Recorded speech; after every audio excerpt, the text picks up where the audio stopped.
The first thing she noticed was the smell. It drifted through the narrow corridor long before she reached the chamber, faint, but persistent. Not rot, not quite, something closer to whetstone left too long in the dark. Agnes had worked in the abbey for 7 years, polishing brass, sweeping corridors, carrying buckets of water from the well. She knew every draught, every echo, every groan of the old place. But this smell, it was new. She carried the iron keyring on her hip, the one the sisters had trusted her with. Every evening, after prayers, she locked the cloisters, the kitchens, the scriptorium. Tonight, the air felt colder against her cheek, though the hearth still smoldered. Her shoes tapped quietly across the flagstones, soft echoes trailing her in the hush of the halls. She tried not to look at the high, shadowed arches above. Too often, she thought she saw movement there, as though something waited between the beams, too far for candlelight to touch. It was nothing. Always nothing. Still, that smell followed her. Agnes paused at the scriptorium door. She leaned close. The scent thickened here, pressing faintly at her throat. She drew the key, slid it into the lock. The door gave without a sound. Inside, the air hung heavy. Parchment and ink, the familiar perfume of years past, should have greeted her. Instead, it was that same damp stone odor, sharpened by something else she could not place. The desks lay neatly as always. Quills poised, books stacked. Yet the candles had burned lower than she recalled, as though someone had worked long after the sisters had retired. She whispered a prayer without realizing. Her eyes traced the walls, where shelves bent under the weight of vellum and manuscripts. At the far corner, she saw it, one book left open, its pages quivering though the air was still. She stepped closer. The script was unfamiliar. Not Latin, nor the cramped scrawl of the younger novices. The letters curled strangely, as if written backward, looping into themselves like tangled threads. She blinked, trying to make sense of it. A faint sound stirred. She froze. Not the settling of wood. Not the scrape of rat or moth. It was softer, more deliberate. A sigh, breathed low, rising from beneath the desk. Her heart quickened. She bent down, candle trembling in her grip.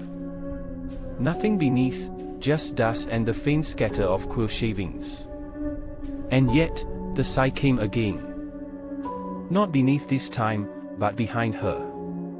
Agnes turned sharply. The shelves stood silent. The room waited, still and endless. But the open book, its page had turned. She was certain. She reached for it, intending to close it, to carry it back to the abyss and confess what she had found. But when her hand touched the vellum, the candle guttered violently, nearly extinguished. The letters on the page blurred, shifting, as though they resisted her gaze. She shut the book hard. The echo cracked through the room. The smell deepened, rising thick and sour in her throat. Her eyes watered. She stumbled back, clutching the keyring until the metal cut her palm. At the door, she forced herself not to run. Running was forbidden, unbecoming, the abbess always said. But each step felt watched, measured.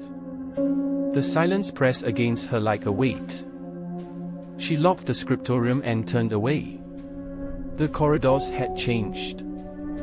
Not in shape, they stretched the same length, stones the same pattern, but the torches burned lower than before. The shadows reached further, spilling across the floor like dark water. She walked faster. The keyring knocked against her hip in rhythm with her breath. From far down the hall, she heard it again.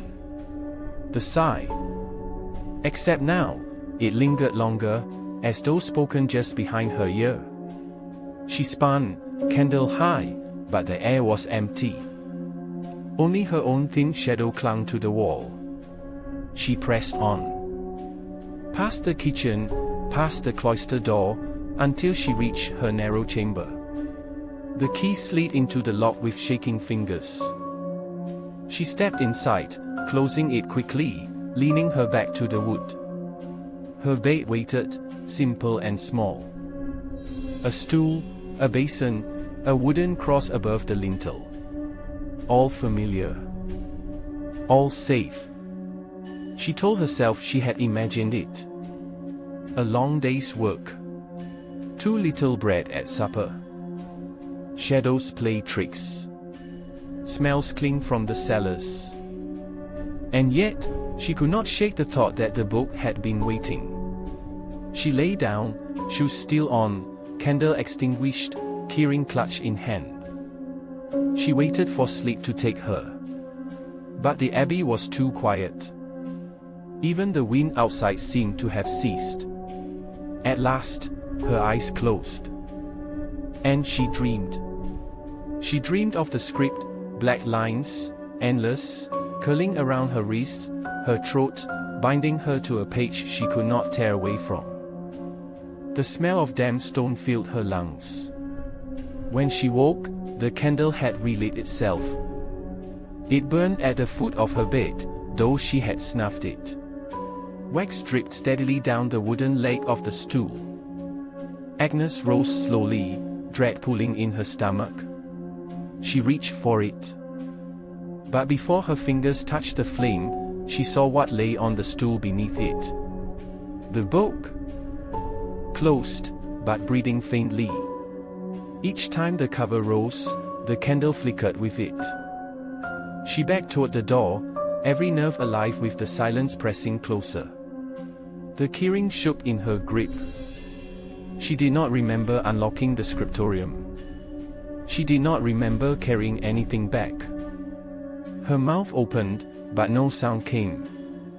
Only a whisper, soft as breath, slid into the room. It came from the book. And it spoke her name.